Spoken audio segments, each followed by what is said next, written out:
My name's Ryan Seeley. I have hemophilia A, factor VIII deficiency.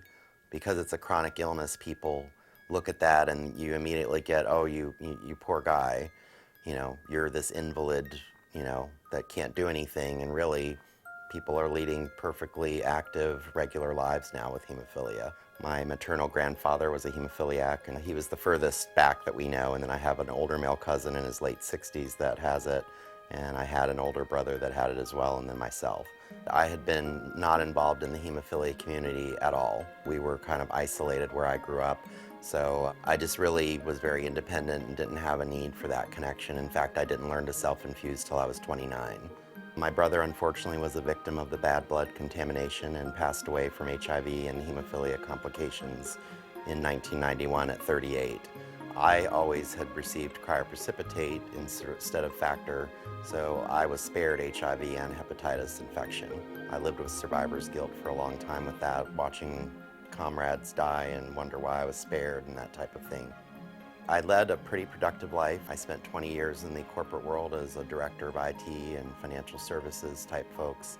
And in 2005, I kind of switched gears and thought I found my calling. I left all of that and went back to school and became a nurse and worked with oncology patients at an infusion center as well as inpatient oncology patients.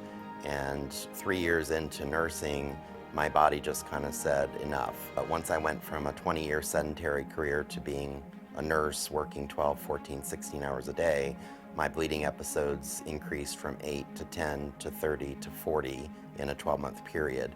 My arthritis kicked in, I had severe mobility issues, so I was forced to retire from working, and that was obviously very devastating for me because I thought, hey, this is my calling.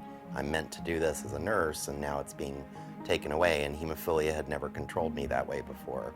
Out of that struggle of kind of trying to find my new place in the world, having to be forced to retire as a nurse, I started a blog about my life with hemophilia and started interacting with many people online within the bleeding disorders community. But NHF actually heard about my personal blog and contacted me to become a blogger for HemoWare magazine. For me, it really gave me a reason to define why I was spared. And I think my involvement with NHF not only gave me that support, but it connected me with an entire world of a new family that I didn't know was there. And my work with them through the various task force I volunteer on, my blog, I'm not only able to tell my brother's story and my story in hopes that it will help other people realize that where we were 30, 20 years ago is nothing like where we're at now, and that gives us hope to look where we'll be in the next 20 years with treatment and a cure, hopefully. But it's just really given me an outlet to give me a way to serve my community and feel like I'm caring for people in a different way that I wouldn't have had otherwise.